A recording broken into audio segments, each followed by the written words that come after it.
Eu quero também fazer uma conexão entre a palavra de Deus e o que a gente vive hoje no nosso país, né?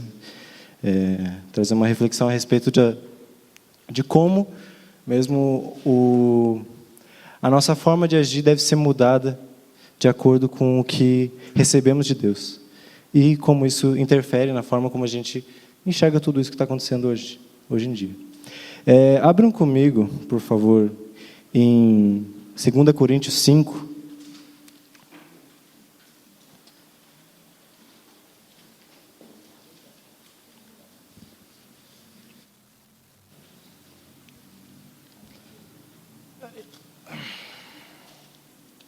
A Bru foi pegar água?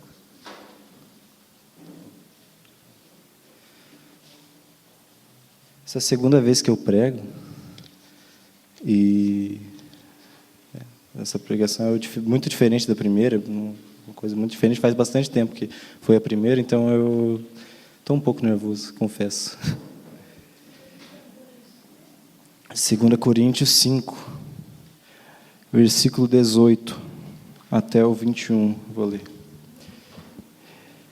Ora, tudo provém de Deus, que nos reconciliou consigo mesmo por meio de Cristo e nos deu o ministério da reconciliação, a saber, que Deus estava em Cristo reconciliando consigo o mundo, não imputando aos homens as suas transgressões, e nos confiou a palavra da reconciliação, de sorte que somos embaixadores em nome de Cristo, como se Deus exortasse por nosso intermédio.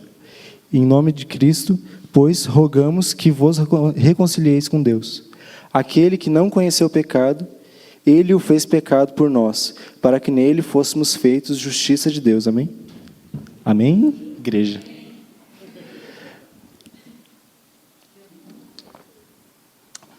Então, como eu disse, quero estabelecer, de alguma forma, na medida do possível, uma conexão entre a palavra de Deus e o momento que a gente vive hoje. Pensando que a gente vive um momento de divisão, né? Isso acontece dentro do corpo de Cristo e fora dele também. Principalmente fora, mas a gente vê isso repercutindo de uma forma negativa aqui dentro da igreja. De forma que, às vezes, a gente não consegue discernir. E a fala de um cristão, às vezes, é confundida com a fala de um não cristão. Então, a gente quero estabelecer, na medida do possível, essa relação.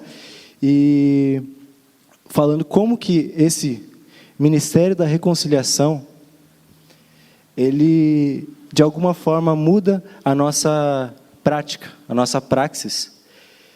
E como essa nossa forma de ser corresponde aos efeitos da conversão nossa a Cristo, aos efeitos da natureza do novo nascimento. Então, eu parto de dois pressupostos, né? Que, primeiro, é que a gente vive num mundo de divisão, né? Divisão de várias esferas, entre Oriente e Ocidente, né? Mais num sentido de hegemonia de uma cultura do que de um contexto geográfico, né? Entre esquerda e direita, comunista e capitalista, ou progressista, conservador, enfim, por aí vai, né? Entre a própria igreja, a igreja protestante em especial, essa característica de se dividir fica muito evidente. Existem mais de 3.000 denominações no Brasil, né? Fora as igrejas locais, né? Igrejas locais, beleza, mas existem mais de 3.000 denominações, e se a gente for ver, espremer o motivo da maioria das divisões, grande parte acontece por motivo pela vaidade de seus líderes, por tornar primário o que deveria ser secundário na fé, né? Por dar espaço especial que deveria ser periférico. E isso é usado para que as pessoas deixem de se respeitar, deixem de conviver juntas, e essas divisões acontecem. A divisão em si ela não é pecaminosa, mas quando a divisão é pecaminosa, acontece a cisão. E daí sobre isso que a gente está falando. E também o clima nas ruas e nas redes sociais do nosso país hoje está um tanto tenso. Há tempos não se via pessoas ofendendo umas às outras por motivos bestas, e numa visão um tanto trágica, mas talvez não menos realista, a gente vive sob a ameaça de uma guerra civil. Quem estava no mundo essa semana viu que, no começo da semana, a atual presidente da Câmara anulou o processo de impeachment da presidente Dilma, um rebuliço geral. Daí, no final na quinta-feira, a presidente Dilma foi afastada do cargo, Então, enfim, é uma coisa... E as pessoas não se concordam, não tem uma concordância, mas a questão é que a concordância não precisa haver para que haja respeito e que as pessoas convivam juntas. O segundo pressuposto é que nós que fomos chamados, como diz o Paulo Júnior, não pelo nome por Deus, mas por Deus pelo nome que Ele nos deu, são assim chamados para o Ministério da Reconciliação, para reconciliar o homem com Deus e o homem com o seu semelhante. O que eu vou procurar demonstrar é que o verdadeiro encontro da pessoa com Cristo produz na pessoa uma maneira de estar no mundo que é correspondente à natureza desse encontro. E a revelação que ela tem de Deus. Para isso, quero pedir que vocês abram em outro texto, deixa, sei lá, um papelzinho marcando esse, ou depois volta também, não tem problema, no 2 Coríntios, mas vamos lá para Mateus 5, nas bem-aventuranças.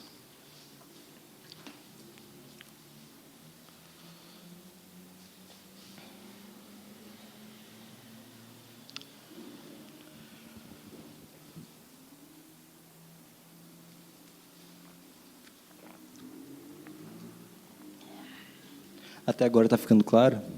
Eu tenho uma dificuldade um pouco de me expressar com palavras falando, por isso que eu escrevo bastante. Daí eu escrevo, leio tudo que eu falo, tudo que eu escrevi. Mas tenho tentado parecer mais claro. Então, vamos lá. Aqui, nas bem-aventuranças, creio estarem listados os efeitos práticos da conversão na vida do crente. E Jesus começa dizendo que bem-aventurados são os humildes de espírito, porque deles é o reino dos céus. Eu creio que existe uma razão para que essa seja a primeira bem-aventurança. Uma razão é que a humilhação ou humildade, eu encaro da mesma forma. Então, essa humilhação, ela é a primeira e imediata reação diante do fato do que a gente leu no outro texto, e que aquele que não conheceu o pecado, ele fez pecado para que nós fôssemos feitos justiça de Deus. Diante desse fato, dessa revelação, a imediata reação é você se humilhar diante de Deus. E outro motivo é que é impossível que entre no reino de Deus alguém que não experimentou esse profundo desamparo existencial. Não deixo de ser calvinista para falar isso. Tá? Eu não encaro isso como um pressuposto para você entrar no reino de Deus. Não é uma condição para que você entre. Mas, se você é chamado por Deus para o reino, Ele vai te humilhar, Ele vai te levar a um desamparo existencial, uma crise existencial e moral também. Crise existencial porque você se confronta com a sua própria existência, com a sua própria realidade. É um senso de criaturidade. Você se deparar em algum momento que você é criatura e que você depende de alguém para viver, diferentemente do que você viveu a vida inteira. Sem esse desamparo ou essa humilhação, é impossível que alguém compreenda a palavra de Deus com toda a sua beleza. A palavra de Deus, sem uma humildade que ela pede, ela será mais uma assimilação cognitiva como qualquer outro conhecimento, como a própria sociologia ou a própria antropologia, que por mais que essas coisas despertem em mim algum fascínio, jamais poderiam mudar a minha vida da forma como elas mudaram. Hoje eu estava pensando mais cedo que, desde que eu conheço Deus, há 3 anos e meio atrás, eu entreguei tudo para Ele. Jamais essas coisas que eu estudo ou que gosto muito teriam mudado minha vida. E a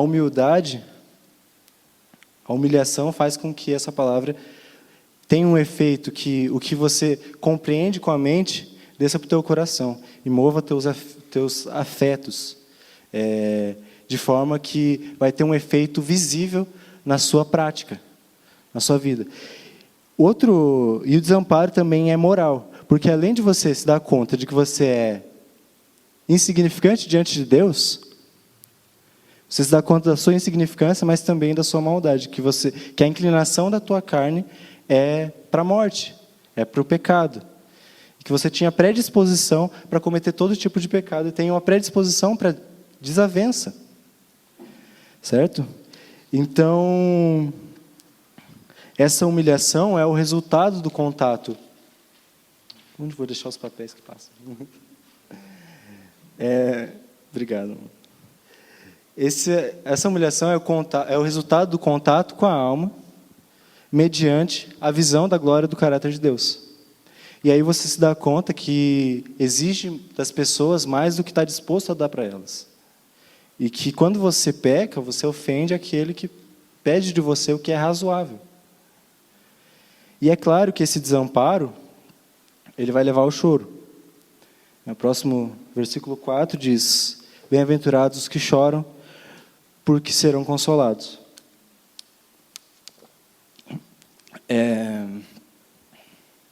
O consolo de Cristo é quando você se depara com isso, que você além de pequeno, você é malvado, mas você, ao contrário, você é chamado de filho amado por Ele. É a realidade de que, a despeito das suas transgressões e de qualquer coisa, o próprio Deus, como o Andrei orou hoje mais cedo, Ele te chama para a mesa dele. Então, quem de verme egoísta passa a se ver como um filho amado, não tem como isso, não tem efeitos práticos na sua vida. E a sequência do texto vai mostrar quais são esses efeitos. Em primeiro lugar, essa pessoa vai se tornar doce, vai se tornar mansa. Bem-aventurados os mansos, porque lhe darão a terra. O encontro dela com Deus enterneceu o seu coração. O seu relacionamento com as pessoas se torna um relacionamento doce e carinhoso, similar ao que você entende ter recebido de Deus. Você é doce porque Deus é doce. É manso porque Deus é manso. O seu encontro foi com Deus que... Como que é o versículo? Esqueci. Deixa eu ver aqui. Com Deus que, ao reconciliar consigo o mundo, não levou em conta as suas transgressões, antes deu o ministério da reconciliação. Então, essa pessoa, o manso, ele abomina a guerra, entende que, a despeito de qualquer conflito, qualquer opinião contrária, ele está disposto a abrir mão, se for possível, se for preciso, do seu próprio direito para poder viabilizar a vida do outro, ou para ele não precisa fazer sobressair a sua própria vontade.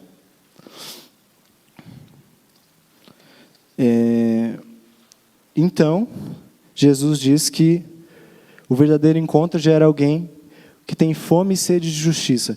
Eu deliberadamente vou me estender mais nesse ponto. Porque fome e sede de justiça Eu acho o termo muito bom, fome, sede de justiça. É como se a pessoa passa a ver na sua vida um profundo desejo de ver a vontade de Deus se cumprir da mesma forma como ela tem vontade de comer ou de beber. É o sentimento que levou Jesus a dizer que a minha vontade é fazer, a minha comida é fazer a vontade do meu Pai. Então, essa pessoa ela passa a ter esse sentimento dentro dela. O sentimento a vontade de ver se cumprir, ainda no tempo da sua vida, a vontade de Deus no planeta e no seu próprio coração. Então ela passa a desejar que o reino de Deus venha, que se estabeleça um estado de sociabilidade em que todos desfrutam igualmente de tudo que Deus é e de tudo que Deus pode dar. Entende? Estou ficando claro? Estou sendo claro. Devido à natureza do seu encontro, ela passa a desejar a justiça da mesma forma como deseja a comida e a bebida.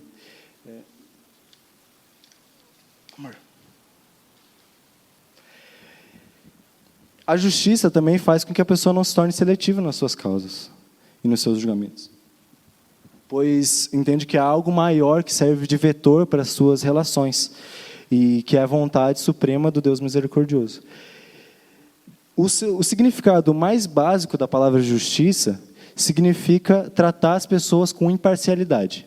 É o significado mais básico no hebraico. Ou também buscar uma situação em que todas as pessoas, independente de quem for, independente de sexo, gênero, raça, cor, posição social, elas tenham igualmente seus direitos assegurados. Então, Provérbios 31:9, não precisa abrir, só vou ler rapidinho, diz: defenda os direitos dos pobres e dos necessitados.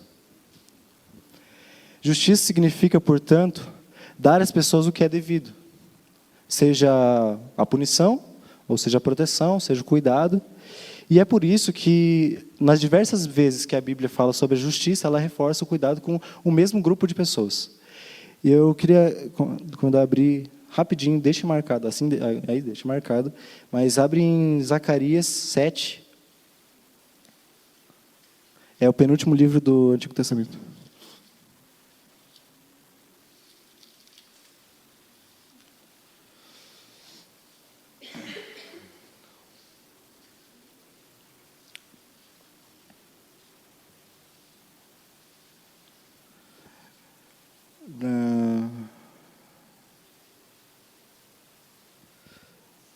Na revista atualizada diz: assim falara o Senhor. Do versículo 9, desculpa. Assim falara o Senhor dos exércitos: executai juízo verdadeiro, mostrai bondade e misericórdia, cada um a seu irmão. Não oprimais a viúva, nem o órfão, nem o estrangeiro, nem o pobre, nem tente cada um em seu coração o mal contra o próximo. Então, como eu disse, a Bíblia reforça várias vezes o cuidado com o mesmo grupo de pessoas. Vocês conseguem identificar nesse texto aqui quais são essas pessoas? São quatro tipos de pessoas. Fale para mim, por favor. Estrangeiros, exatamente. Viúvas, pobres, órfãos e estrangeiro. Deuteronômio 27:9, não precisa abrir também, diz: maldito aquele que violar o direito do estrangeiro, do órfão, da viúva. E todo o povo dirá amém. Então, eles fizeram os grupos mais vulneráveis nas sociedades agrárias pré-modernas, dos tempos bíblicos. Eles não tinham condições de promover por si só a saída para o seu estado de vulnerabilidade.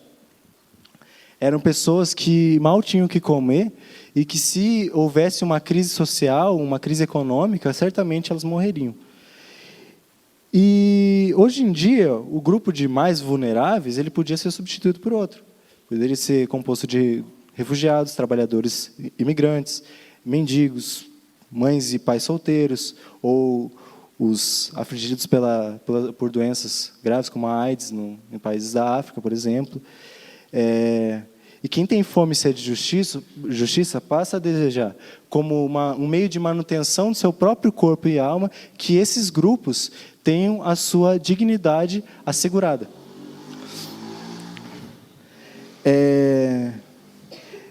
Isso pelo fato de entender que Deus, de fato, tem preferência em defender os indefesos. Porque mesmo que os ricos também sofram injustiças, os pobres são desproporcionalmente mais vulneráveis à injustiça.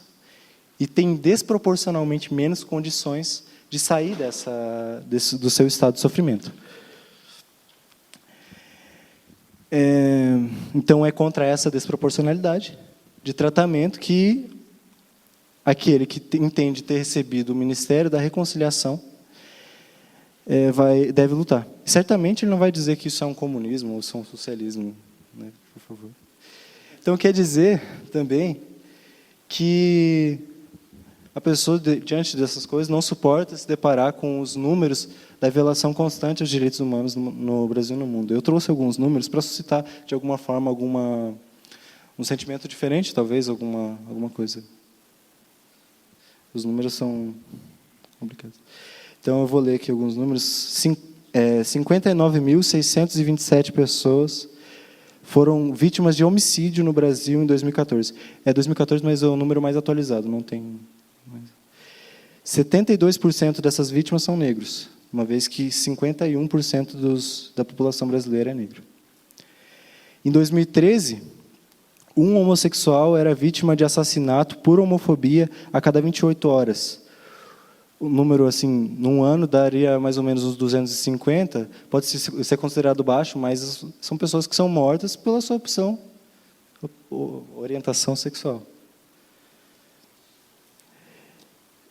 Em 2016, uma mulher é estuprada a cada 3 horas no Brasil. Se essa média permanecer, chegará ao número de mais de 2.900 pessoas no ano. E, pasmem, esse número é considerado baixo se comparado a países de primeiro mundo, como Estados Unidos, Suíça, Inglaterra, são países que têm um número maior de casos de estupro. Por isso que a gente fala que da não seletividade no julgamento, porque a justiça não pode ser unilateral. Em 2013, a cada 4 minutos, uma mulher era vítima de violência doméstica no Brasil. Segundo a Unicef, cerca de 250 mil crianças são prostituídas no Brasil. Segundo a ONU, o Brasil tem por volta de 150 mil trabalhadores em situação análoga à escravidão. E, último dado não. 1/4 da população mundial, que dá mais ou menos 1.750 bilhões de pessoas, vive abaixo da linha da pobreza, que é a linha de $1 por dia, estabelecido pelo Banco Mundial. E, por outro lado, 1% da população mundial detém a riqueza dos outros 99%. Nenhum cristão que tem em sua vida os efeitos do encontro com Cristo pode olhar para essas coisas e não ser, no mínimo, comovido. Espero que não tenha. Que todos sejam. Isso a gente não fala sobre nenhum modelo de política aqui. A gente não está falando sobre capitalismo, ou sobre socialismo, ou sobre qualquer coisa, né? A gente está falando sobre desigualdade social, sobre exclusão de pessoas, subcidadania. E são coisas que, aos poucos, são naturalizadas na nossa sociedade. E, devo dizer, para todas essas causas, existem pessoas que não são cristãs que lutam. Existe uma reflexão que eu ouvi a primeira vez pelo Geraldo, sobre Lucas 19, onde Jesus entra em Jerusalém, e seus discípulos clamam, né, hosana nas alturas, e os fariseus Jesus os repreendem. E Jesus fala, se esses se calarem, certamente as pedras clamarão. A conexão é que, se os cristãos, os discípulos de Cristo, se calarem diante dessas coisas, certamente as pedras clamarão. E por isso que eu acho que, em alguns momentos, os cristãos que denigram ou demonizam alguns movimentos sociais cometem um certo erro, porque mesmo com os pontos fora da curva, esses movimentos cumprem um papel importante na sociedade, porque eles lutam contra injustiças e desigualdades que foram perpetuadas pela humanidade.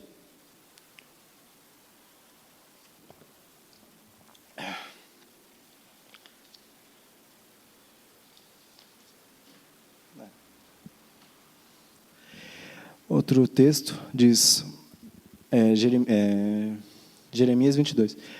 Não precisa abrir também. Assim diz o Senhor: exercei o direito e a justiça. Livrai da mão do opressor aquele que está sendo explorado por ele. Não façais nenhum mal e nenhuma violência ao estrangeiro, nem ao órfão, nem à viúva. Não derrameis sangue inocente nesse lugar. É novamente o mesmo grupo de pessoas. Trata-se, então, além disso, de uma análise renovada sobre o significado da justiça. De fato, a sociedade, sob influência de várias coisas, tendeu a naturalizar algumas desigualdades e sendo necessária uma mente inconformada para que disposta a sofrer as consequências de lutar para que a justiça fosse feita. O pastor Antônio Carlos Costa, num vídeo recente, ele dá um exemplo de um cristão que é senhor de escravos e se encontra diante de duas opções. Não é um exemplo hipotético. Tá? Ele se encontra diante de duas opções. Ou ele vai ser um bom escravocrata, ou ele vai lutar pelo fim da escravidão. E aqueles que entendem que o fim da escravidão é mais condizente com os valores do cristianismo, vai entender que existe uma dimensão, uma forma de expressão do amor que é a partir da política, que depende de uma mudança estrutural na sociedade. E são, de fato, questões de natureza política, que refletem injustiças com as quais é necessário um posicionamento. Felizmente, no Brasil, a gente não tem leis, as leis não...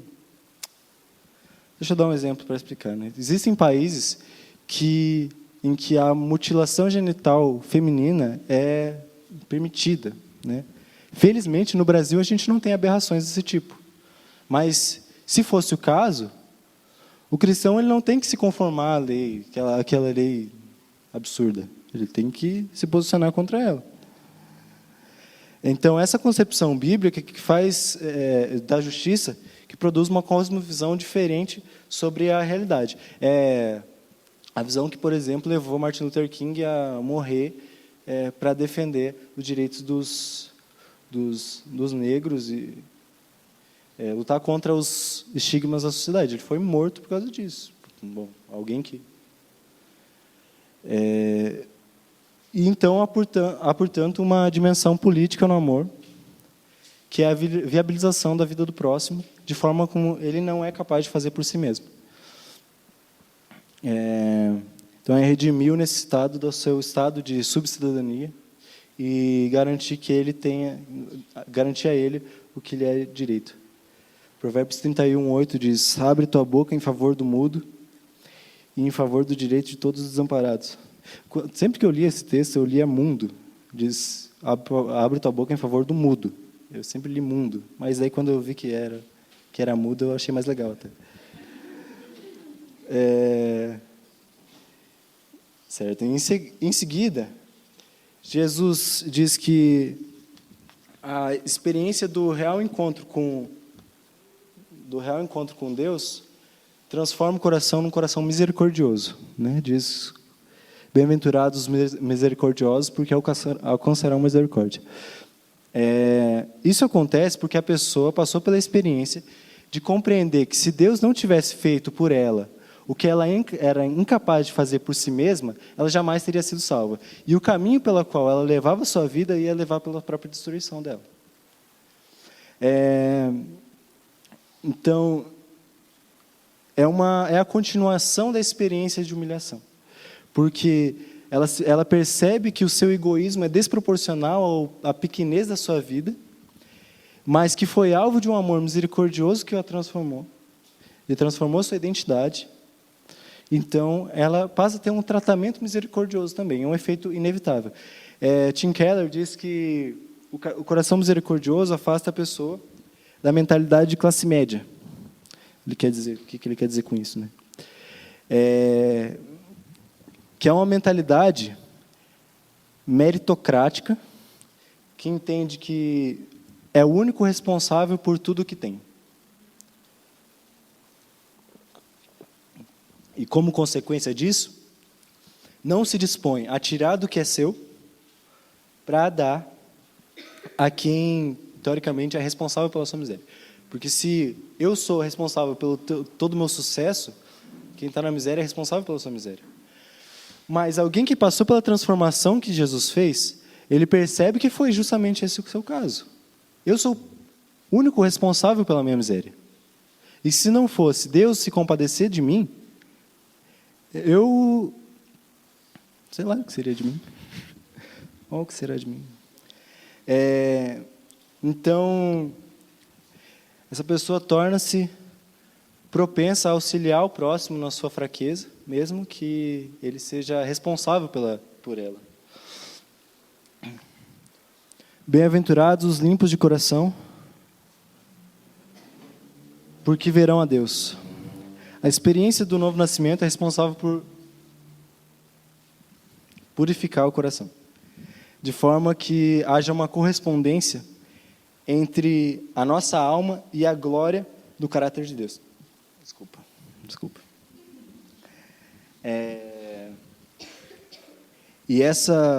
E o coração limpo é o coração que não permite que haja espaço para dois senhores no seu coração. Quando a gente fala sobre dinheiro aqui, eu falo quase todo culto, né? Eu sou diácono aqui da igreja. Falo quase todo culto sobre dízimos e ofertas. A gente fala justamente disso, que você não pode deixar que isso ocupe no seu coração um espaço que deve ser só de Deus. A Bíblia diz que onde está o seu tesouro, aí estará o teu coração. Então, se o teu tesouro está, em qualquer coisa, não só no dinheiro, né? A primeira coisa que a gente pensa, mas então o teu coração está naquilo. Então, se o teu tesouro está em Deus, o teu coração vai estar naquilo, vai estar em Deus. Então, por isso, o coração limpo é um coração que só dá espaço para Deus. A pureza é uma única substância existente, né? O que é puro só possui uma única substância. Agora Jesus diz que aquele que passou pela experiência de regeneração é um pacificador. E o que quer dizer ser um pacificador? Oi? Pacificador é uma pessoa que, graças à revelação do caráter de Cristo, recebe uma cosmovisão diferente sobre as coisas.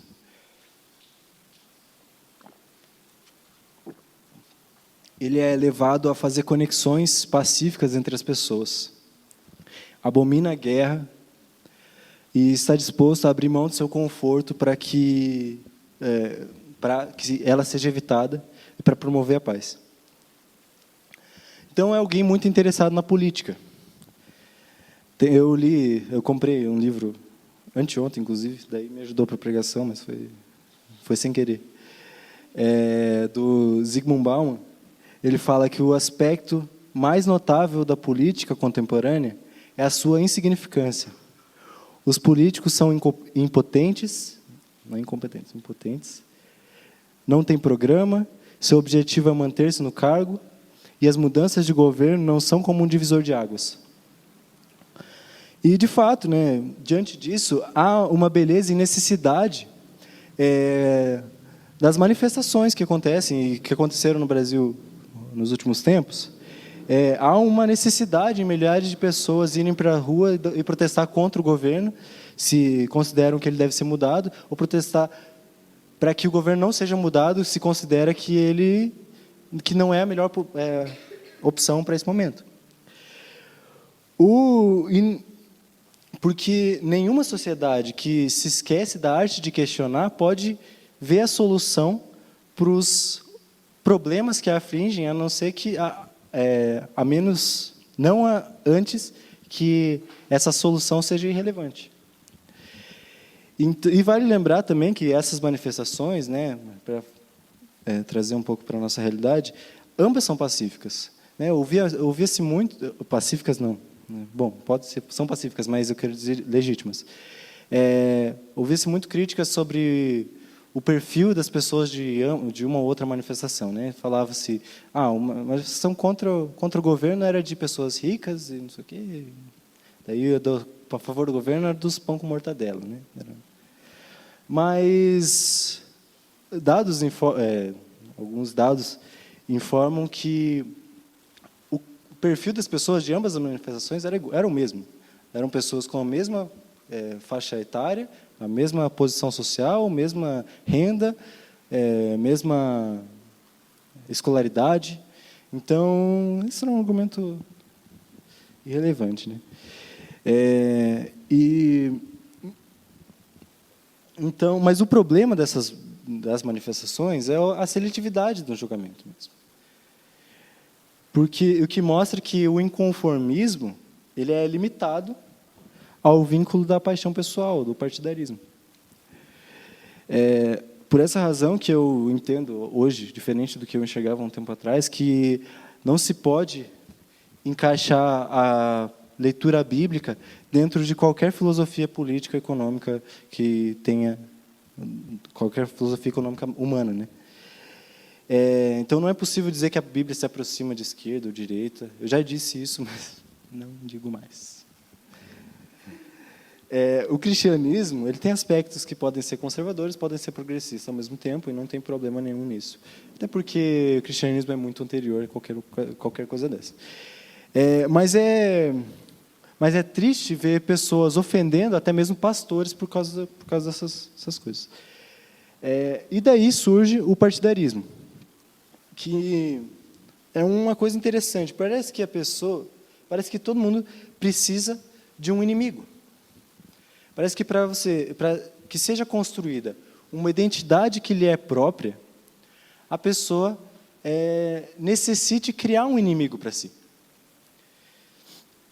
Então, é como se a lógica de ser alguém fosse estar em oposição a outra coisa. E aí surgem as generalizações das mais injustas possíveis.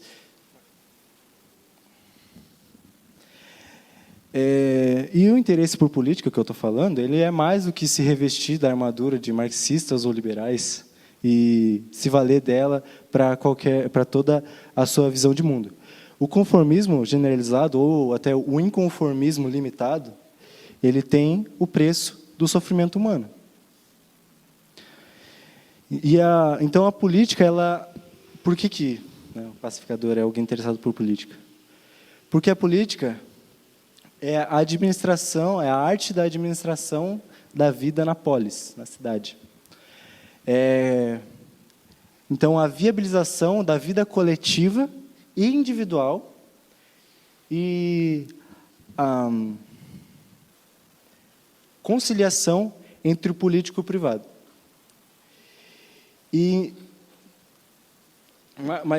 Só que mais importante do que isso é a consciência do pacificador de que ele tem sobre ele esse ministério do que a gente está falando, o ministério da reconciliação. Ele é chamado a fazer pontes entre as pessoas, fazer conexões entre as pessoas, promover a justiça nas relações e garantir que ninguém seja privado do seu direito. E aí, considero eu que alguém que apresenta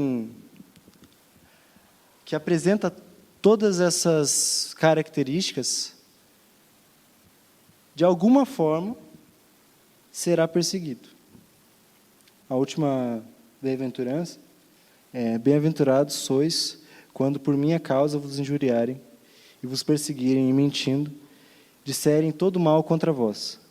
Regozijai-vos e exultai, porque é grande o vosso galardão nos céus, pois assim perseguiram os profetas que vieram antes de vós.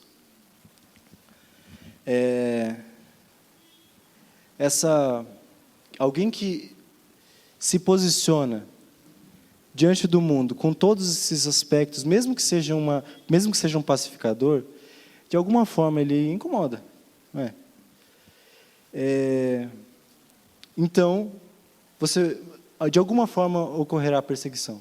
Pode ser por outras religiões, pode ser pelo governo da nação, ou pode ser pela própria religião, né? Como tenho visto e me entristecido muito nos últimos tempos, em que, bom, quem convive mais perto de mim sabe que eu gosto muito dos pastores do Missão na Íntegra, né? E é engraçado que eles têm sido chamados de comunistas ou petistas nesses tempos, porque tem um posicionamento frente à justiça social. E é triste porque que lutar pelos direitos humanos seja comunismo hoje em dia, né? Mas é engraçado que eles não se defendem disso, né? Se você for ver, eles nunca se defenderam disso, falam que não importa, estão chamando eles do que quiser, que chamem, mas eles têm consciência do Deus que os levou a isso.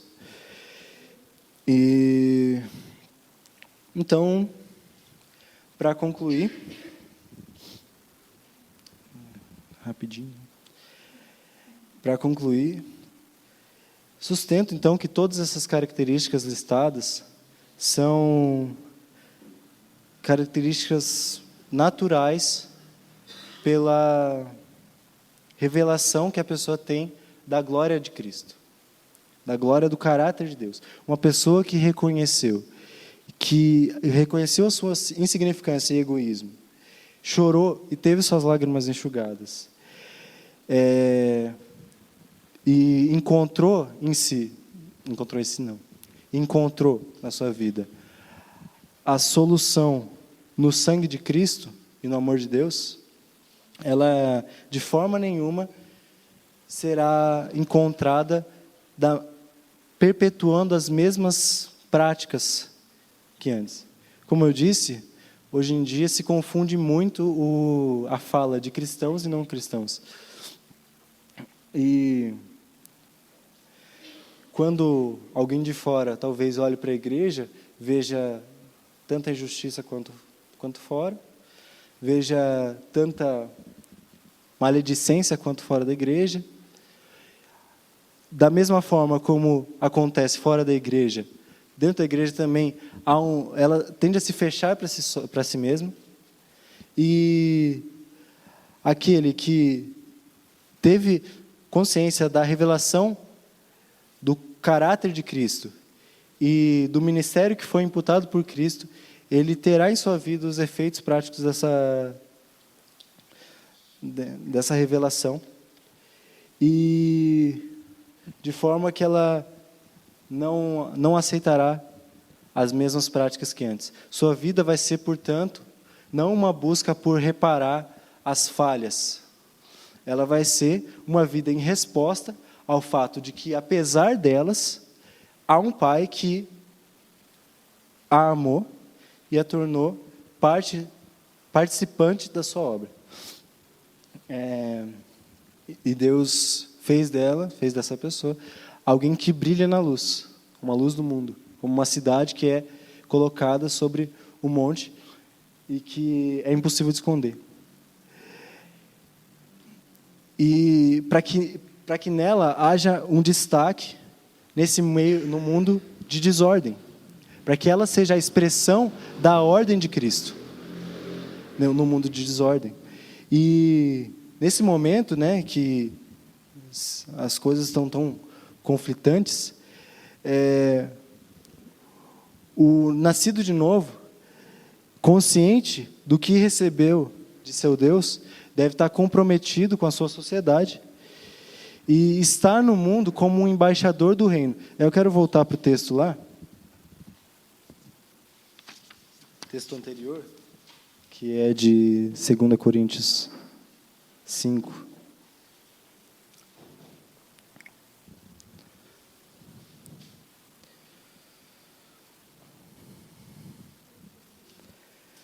de sorte que somos embaixadores em nome de Cristo, como se Deus exortasse por nosso intermédio. Em nome de Cristo, pois rogamos que vos reconcilieis com Deus. Então, essa pessoa vai se considerar como embaixadora do reino de Deus, como a expressão, o representante de um reino superior aqui nesse mundo. Um reino que, como eu disse no começo, é a expressão exata da glória de Deus e onde Deus está presente em tudo. Todos podem desfrutar igualmente de tudo que Deus dá. Ninguém tem menos. E também de tudo que Deus é. Por isso que eu penso que a justiça, né, justiça social, ela é uma forma de reconciliação do homem com Deus. Porque a vontade de Deus é que todos tenham a sua vida entregue para Ele. E é um verdadeiro estado de avivamento. Por isso que a gente fala que a solução para a nossa sociedade é avivamento. Né? Podia falar quando eu pergunto, você faz ciência política, o que vai acontecer com o Brasil? Só um avivamento. Né? Mas, bom... por isso que a gente fala que a solução é o avivamento, porque imagina se todos tivessem os efeitos de Cristo na sua vida. Então, que Deus nos ajude a agir no mundo sendo uma substância, mudando a substância dele, mudando o gosto, o sabor do mundo, como o sal faz com a comida. Que Deus nos ajude a buscar a renovação da nossa mente, de forma que a sua revelação venha a mudar e a transformar a nossa alma e a nossa forma de estar no mundo. Obrigado. Amém.